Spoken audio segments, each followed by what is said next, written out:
saya sudah semangat ini, tapi agak jauh dikit lah. Jadi mohon maaf, kenapa kita juga ini kan ada masalah ibaratnya ketidaktentraman hati, jadi sulit untuk menjawabnya. Tadi saya mau berbicara lebih banyak lagi mengenai katakanlah sunnah segala macamnya, cuman ya karena terpengaruh hati saya mungkin agak saya tekan dulu. Saya tidak membahas itu. Mungkin pertanyaan yang si adik itu jawab pertanyaan tadi soal Trinitas. Oke, karena ini menyangkut keimanan saya jawab. Dek, mohon diperhatikan. Saya akan menjawab seperti ini. Sebenarnya kedua agama ini mengenal namanya Trinitas. Menurut saya loh. Dan sudah saya gali, dan memang ada kemiripan. Jelas mirip, karena kita mengimani Taurat dan Injil. Itu yang kita imani pertama kan. Kalau masalah Bible, orang tidak mengimani, tidak masalah. Tapi Taurat dan Injil, dua-dua ayat kitab besar ini mengakuinya. Nah, untuk mempergampang, untuk kita agar kita dapat menangkap apa itu Trinitas, seperti ini. Nama saya Rudi Yohanes. Itu di dunia nyata. Saya kirim satu kehidupan lain di dunia maya, namanya Facebook. Saya kirim akun saya dengan nama Manturik. Allah mengirim Yesus ke dunia lain, namanya bumi, dunia. Yang saya kirim adalah ucapan saya. Firman itu kan ucapan. Firman saya menjadi akun Facebook saya, sehingga dia hidup di dalam Facebook. Itu sebuah kehidupan. Apapun yang saya ucapkan, itulah yang tertulis di Facebook itu. Apakah akun saya dan saya adalah dua? Jawabnya tidak, satu.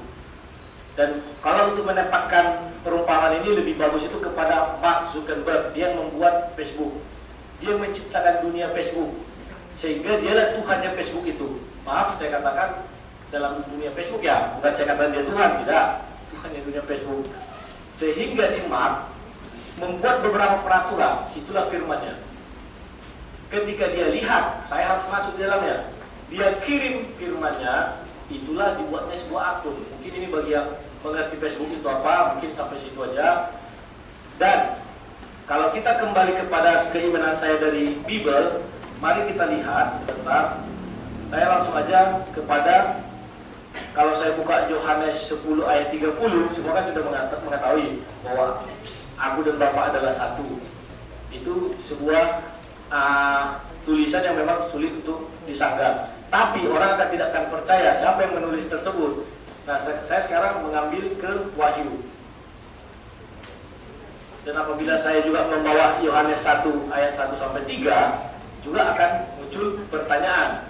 Kalau Pak Moko Ginta bilang dia tidak ditulis merah atau hitam atau warna-warni, tapi saya tidak percaya, namanya para pakar itu. Demikian juga kaum muslim tidak percaya sama Salman Rushdie. Kemarin kami sebenarnya sudah pernah dialog, mungkin mirip Pak Moko Ginta namanya di Facebook ini, Yudas Iskariot. Saya sudah bilang, jika Anda percaya sama itu, maka saya akan percaya sama Salman Rushdie.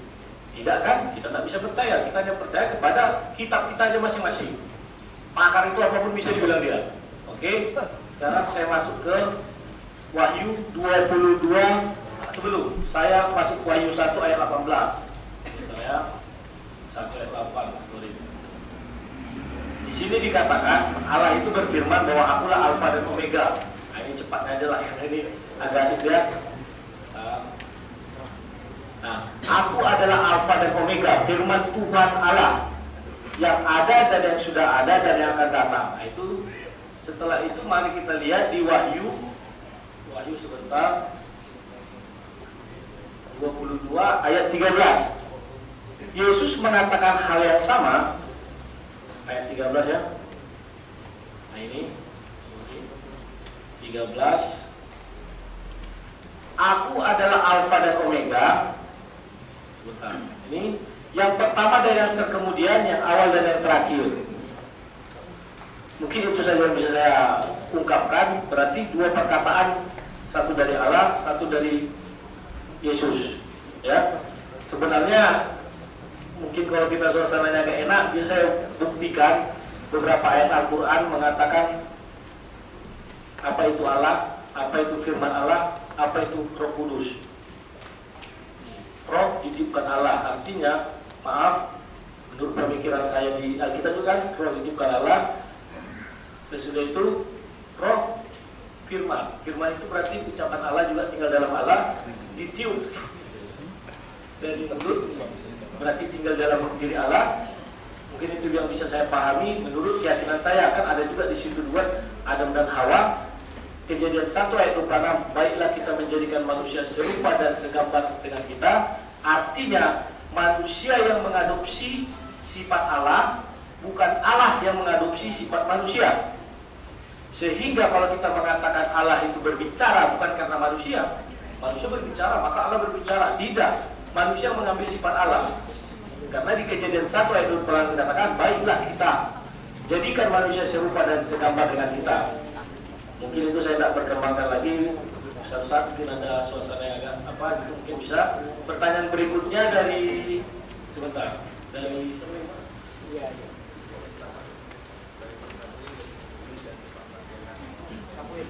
Oke, yang pertanyaan Pak Samuel, apakah Anda meyakini punya wakil di surga?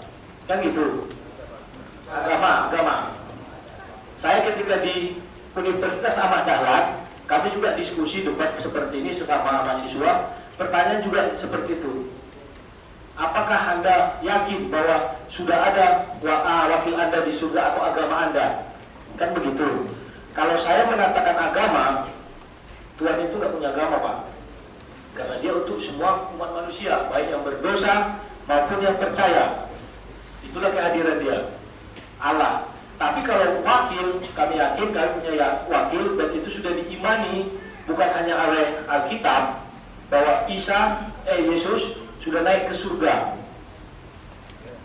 Di dalam dua kitab yang kita imani bahwa Yesus itu sudah ditarik Allah, diangkat gitulah. Kalau di Kristen duduk di sebelah kanan Allah Bapa yang Maha Kuasa.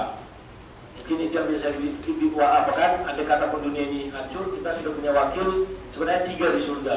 Yang pertama itu si Elia, satu lagi si Henok, baru Yesus Isa. 3. Itulah wakil yang mungkin bisa kita. Tapi saya tidak mengatakan bahwa Henok itu dengan Elia agamanya Kristen, tidak. Karena mereka orang-orang terdahulu. Mungkin itu saja yang lain. Lambang-lambang perumpamaan, ya kan, sangat sulit sekali. Nah, kenapa sulit? Wahyu ini sebenarnya mimpi. Cuma Alkitab sekarang dari tulis mimpi kan nggak munafik tuh, masa mimpi gitu kan? Nah sekarang diganti wahyu. Kalau saya bicara begini, saya punya data. Saya punya Alkitab, mungkin di Indonesia saya terbanyak punya Alkitab di Indonesia ya. Dari yang ratusan tahun saya punya. Jadi Alkitab zaman dulu saya punya tulis mimpi Yohanes di Pulau Patmos. Karena mimpi sekarang dicetak-cetak baru, jangan mimpi kan, diganti wahyu, jadi kelihatan lebih keren gitu kan. Makanya sulit sekali untuk masalah mimpi itu mimpi sebenarnya. Jadi mimpi kok panjang sekali, mimpi berseri. Nah kemudian ada yang bertanya tadi di Al-Quran surat 3 ayat 19 ada tentang agama yang diridhoi Allah adalah Islam. Tadi situ kan, Inna dina indallahi Islam itu ada. Ya, bahkan saya buka dengan ayat itu tadi kalau nggak salah. Bahkan saya sambung lagi dengan ayat 85. Wa may yabtaghi ghairal islami dinan fala yuqbal minhu wa huwa bil akhirati minal khasirin. Barang siapa mencari agama selain daripada agama Islam, sekali-kali tidak akan diterima agama itu daripadanya, dan dia kira dia termasuk orang merugi. Jadi di Quran ada, ya, ada seperti. Tapi kalau dia tanya ada nggak di Injil, itu tidak ada, ya, tidak ada yang mengatakan sesungguhnya agama yang diridhoi Allah adalah Kristen. Itu boleh dicari seluruh Alkitab, insya Allah tidak akan diketemukan. Kemudian Yohanes 10 ayat 30 tadi Bapak angkat, dia angkat dan 10:30 artinya apa? Aku dan Bapak adalah satu. Ya kalau Bapak satu dalam apa? Satu dalam kesatuan, satu dalam apa? Kalau Yesus dan Allah adalah satu, ketika Yesus mati di salib, dipaku, dia berteriak, Eli Eli lama sabachthani, Tuhan, Tuhan, mengapa engkau meninggalkan aku? Tentu menjadi pertanyaan. Dan Tuhan mana lagi yang dipanggil kalau dia sendiri itu Tuhan? Kalau Yesus itu Tuhan, Tuhan mana lagi yang dipanggil? Kalau dia menyatu antara Yesus dan Tuhan, apakah Tuhan ikut mati? Tidak mungkin. Kenapa Yesus berteriak dan tolong Tuhan, Tuhan mengapa Engkau meninggalkan aku? Karena dia tidak mati untuk menebus dosa. Dia bukan mati dalam rangka untuk menebus dosa. Ada buku saya di depan situ. Benarkah Yesus mati untuk menebus dosa? Tidak. Yesus mati karena korban ketidakadilan hukum pada saat itu. Bisa dibaca di buku. Makanya dia teriak minta tolong. Karena Yesus dipersiapkan oleh Tuhan mati di kayu salib untuk menebus dosa, logikanya dia harus rela pasrah ikhlas. Nggak perlu berteriak-teriak minta tolong. Dengan dia berteriak minta tolong, hanya menunjukkan dia tidak dipersiapkan oleh Allah untuk Tuhan mati untuk menebus dosa. Nah, kemudian tadi ada yang bertanya masalah wakil di surga. Dia merasa yakin dia punya wakil di surga, karena Yesus telah naik ke surga dan duduk di sebelah kanan Tuhan. Kalau berada di Yesus duduk di sebelah kanan, sebelah kiri siapa itu? Nggak mungkin Tuhan kan, kalau dua-dua Tuhan kan. Nah, Yesus naik ke surga, dia menyediakan tempat. Apabila aku telah datang sana, aku akan menyediakan tempat. Dan setelah apabila aku kembali ke bumi, aku akan mengantar kamu ke tempat, ke rumah yang telah kusediakan kepadamu. Itu ayatnya di situ di Injil. Nah, terus apakah sudah ada jaminan masuk surga? Ya, masuk surga itu hak Allah. Kita tidak bisa memastikan saya pasti masuk surga. Itu tergantung. Ya, tergantung amal perbuatan kita. Banyak ayat Al-Quran masuk surga, tapi syaratnya harus beriman dan beramal soleh. Baru bisa masuk surga. Begitu jadi Kristen, memang asal percaya kepada Yesus dijamin pasti masuk surga. Oh, nggak bisa. Banyak orang bisa berpendapat begitu. Asal percaya kepada Yesus, ya, sebagai Tuhan dan Juru Selamat dijamin pasti masuk surga. Itu satu kekeliruan. Orang masuk surga itu kata Yesus dalam Matius 7 ayat 21, bukan setiap orang yang berseru kepadaku Tuhan, Tuhan, Tuhan yang akan masuk ke dalam kerajaan surga kata Yesus, melainkan mereka yang melakukan menurut kehendak Bapa di surga. Ya kan? Ya. Dan kita apa itu makanya saya untuk menjawab Bapak di surga itu. Iya. Jadi yang masuk surga orang yang melakukan menurut kehendak Bapakku di surga, yaitu menurut kehendak Allah.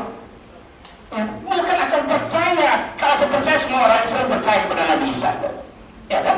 Kami percaya. Nggak sempurna orang Islam kalau percaya kepada Nabi Isa itu. Tapi yang menurut Yesus itu orang yang melakukan menurut kehendak Bapakku yang di surga, yaitu Allah Subhanahu wa taala. Nah, sekarang menjadi pertanyaan, apakah umat Kristiani sudah melakukan menurut kehendak Bapakku di surga? Nah, itu. Makanya ada satu tema yang perlu dibahas, ya kan? Itu. Apakah dalam jalan keselamatan atau konsep keselamatan menurut Alkitab seperti apa? Itu perlu ada tema khusus. Apakah hanya percaya begitu masuk surga? Oh, enak banget. Kalau semua orang dijamin pasti masuk surga, ditebus oleh Yesus, nggak ada artinya kita berbuat baik, beramal soleh selama hidup di dunia. Kalau ternyata semua masuk surga. Jadi masuk surga tergantung amal perbuatan selama dia hidup di dunia. Ya kalau tidak, walaupun dia percaya sama Yesus, tapi dia tidak pernah melakukan kehendak Bapaknya Yesus, ini percuma. Dia tidak akan mungkin selamat. Contoh, Yesus sunat. Lukas 2 ayat 21. Kenapa Yesus sunat? Karena dia melakukan perintah Allah dalam kitab Kejadian 17 ayat 9 sampai 14. Bahkan diancam orang yang tidak berkhitan, ancaman hukuman mati kan? Ya kan? Ya. Kejadian 17 ayat 14, orang tidak berkhitan, ancaman hukuman mati. Yesus hitam. Tapi kenapa orang yang tidak mewajibkan berkhitan? Kenapa? Karena mereka mengikuti perintah Paulus. Paulus mengatakan di dalam Galatia 5 ayat 2, apa kata Paulus? Dengan sombongnya Paulus mengatakan, sesungguhnya aku Paulus berkata kepadamu, jikalau kamu menyulapkan dirimu, Kristus Yesus tidak berguna bagimu. Orang kalau Kristen bersunat, Yesus tidak berguna. Tidak bersunat, ancaman hukuman mati. Jadi maju kena, mundur kena, ya kan? Enggak sunat, ancaman hukuman mati. Sunat, Yesus tidak berguna. Tetapi anehnya yang mereka amalkan ajaran Paulus dalam 1 Korintus 7 ayat 18-19, apa kata Paulus? Jika seorang dipanggil dalam keadaan bersunat, apabila jika seorang dipanggil dalam keadaan bersunat, janganlah ia mau berusaha menyediakan tanda-tanda sunat itu. Dan apabila seorang dipanggil dalam keadaan dikatakan tidak bersunat, janganlah yang mau bersunat. Sebab bersunat atau tidak bersunat tidak penting, kata Paulus. Yang penting mentaati hukum-hukum Allah. Justru menurut saya, kalau yang penting mentaati hukum-hukum Allah, itu harus sunat.